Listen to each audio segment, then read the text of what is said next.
Hello, excuse the mess. Well, I don't think you can see it, but it's a bit dusty now. I wanted today to talk about hedge laying mitts. My friend who now lives over in Canada, he's after one, and he got me thinking about them because his father, the chap Chris, that I learnt sort of a lot of woodland things and fencing and stuff from. Always had one. I think he had his dad's, and that was a seal skin, and this is just a cowhide, which is quite a thick leather one. And yeah, they're sort of synonymous now with hedge laying, or the old ways anyway.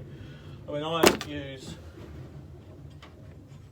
these quite a lot now, because these have got a nice little layer of mould on because they got wet, which is the trouble with gloves. But these are a rapier.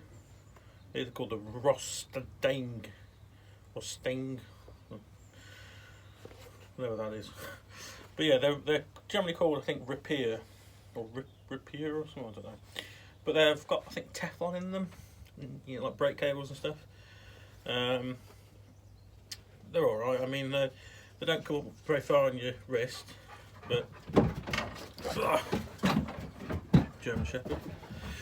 But yeah, they're not for everyone. But the thing is, if you hit these with a bill hook, one of those isn't going to protect you much. Protect you a bit. But if you glanced it by accident and hit that, it leaves a mark. But glove's still good. My hand's still okay, so I'd prefer to wear this, I think, when using a bill hook most of the time. But obviously with chainsaws and stuff, these are a lot handier. And you don't get thorns in. If you've got like a long top on, you don't, well, you don't get your arms cut to bits on brambles and thorns. But yeah, there's something nostalgic about them. They usually smell quite leathery. Smell too bad actually. I've oiled this one, and it's fairly soft, but they can get really stiff and horrible. So if you look after them, they're all right. But this one's made from a chap up in Sheffield, I think. Jasper Prachik. Can't pronounce his name. Lovely bloke. And he makes these, and he makes them ever so well, and they're really, really well made bits of kit.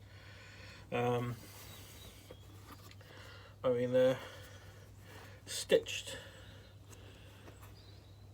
very well. I don't know how he makes them exactly, but they're stitched. These seam sort of on the inside. See that? So he's stitched on the inside, and he makes a thumb. I think the new ones are a bit different, so you can replace the thumbs easier. These ones, it's actually all one piece. This, and then this is made.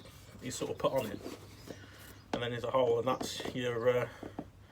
Put a couple of eyes on it to be like a little puppet. But yeah, they are interesting old things. People ask about them a lot, but you don't tend to see many people with them now. They're a bit more those old-fashioned because everyone uses chainsaws more now. But I still think, especially if you're coppicing or something and you're just using a little bill hook like this one, which I use.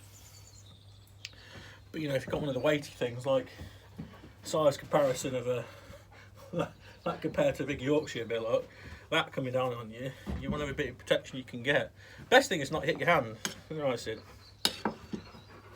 He wants it. I don't trust him. But yeah, get yourself an old hedge laying mitt. See ya.